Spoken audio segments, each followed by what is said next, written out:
I'm Mark Hall Patton, administrator of the Clark County Museum System. Now, many of the times when you come out to the museum, you might think, oh, I've already seen the houses out there. Why would I want to come back? Well, part of the reason is that we constantly are changing the exhibits out here. Part of what we do is change them based on the seasons of the year. Now we're in the townside house here at the museum, and you can see behind me, the lady of the house is working on her turkey and getting it ready so that she can bring it out, and we'll take a look at the dining room, see the rest of the family ready for Thanksgiving. This installation will be in through Thanksgiving, and then after Thanksgiving, the house will be changed over to Christmas decorations that are specific to the time period of the house. In the townside house here, we're talking about World War II decorations. Here we are looking at the dining room of the townside house, and you can see they've got potatoes out and salad and a number of different things. There are even some pies on the sideboard in there.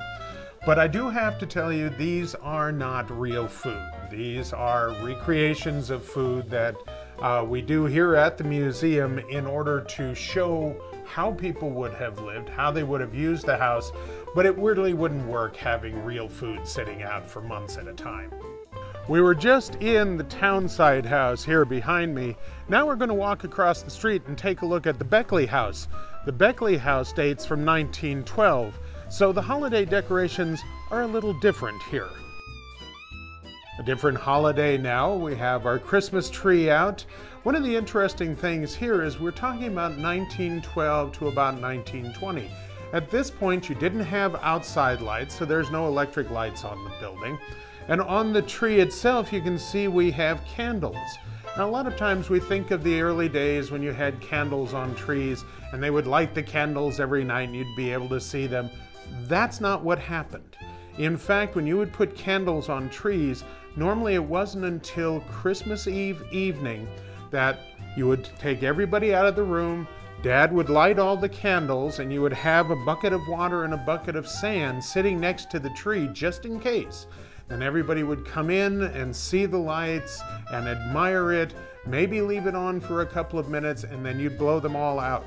Because even then we understood that if the tree caught on fire, you might lose the house. Here we are looking at the dining room of the Beckley house, and you can see the decorations are fairly low-key. There's a little fruitcake out on the table and some mints, and we're reading a story to the kids. And you can see in the background, old St. Nick is on the china cabinet. But you can see that the decorations at this point in time were much more low-key than what happened later on.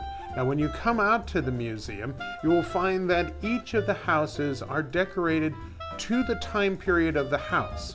So you have an idea of how people used to decorate their houses. The holiday decorations will be in through the through the middle of January. So you do have some time to come out and see us. Well, I hope that you'll come out here and join us during the holiday season. I want to especially invite you for the evenings of December 12th and December 13th. That's the second Friday and Saturday of December. We are open those two evenings between 5 p.m. and 8 p.m. We are free those nights. You save the owner is $2 that you have to pay otherwise. We're going to have strolling carolers here and hot chocolate, and all the houses will be lit, and you can come out and have a very pleasant evening before Christmas rolls around. So I hope you will come out and join us. This is Mark Hall Patton from the Clark County Museum. Remember, we're open 7 days a week, 9 to 4:30, and it's only $2 a head. We're the best bargain in the valley.